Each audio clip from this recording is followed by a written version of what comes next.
maflyers ari kusirculate pasocial media ayo ari kunzi they were designed panguva ino achiendosa VP Constantino Chiwenga achinzi aiwa he is the president for 2028 and beyond. Zvanabvira mashoko ari kubuda panguva ino, mashoko atogwa navanhu zvakasiyana-siyana pamusoro pemaviews pamusoro pemaflyers iwawo ari kutenderera. Patoona kuti panguva ino the ZANU-PF conference yakatanga nezuro on the 13th and it is running up until the 18th of October 2025. Don't subscribe or like on the bell. If somebody kuona in the picture, monomona maflyers amuri kuona ayo ana VP Constantino Chiwenga kanzi president for 2028 and beyond, General Constantino GD Chiwenga.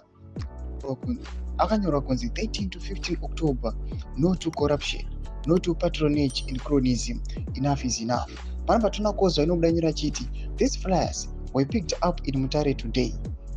Kozwa, tell us what is happening. Muno aibvunza. Tona kuti vamwe vanouya vachipindurawo pamusoro pe these flyers vachitora mashoko. Vachiti these flyers were distributed panguva ino Mutare to discredit VP Constantino Chiwenga, only as if he's trying to stage something else. Mashoko ari kubuda panguva ino tichiona aiwa these flyers amuri kuona achitanga kucirculate tichiona kuti the conference has just started. Mashoko ari kupinda panguva ino vanhu pavasingachanzwisisi panguva ino kuti zviri kunyasofamba sei. Yes, we know people they are endorsing VP Constantino Chiwenga achiti aiwa taenda nezvigananda ngazvirwe pasi. VP Constantino Chiwenga, he is our president. Ndo ari kuuya panguva ino achibvisa zvigananda nekuda kwekuti right now ari kuzama kuda kupegewa pamwe chete nekubhitrewa.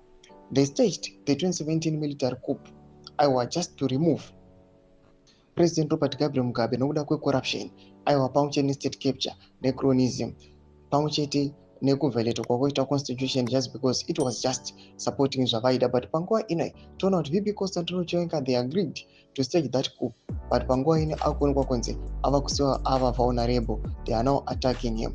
They want him not to succeed the president, kuti vaise a dynasty. Mashoko ari kubuda panguva ino not kudii pamusoro pe these flyers ari kucirculate all over Manicaland. Pinda comment section yedu muzimafunguro enyu moti kudii pamusoro pechitiko ichi. So subscribe or like, cheta on the bell icon.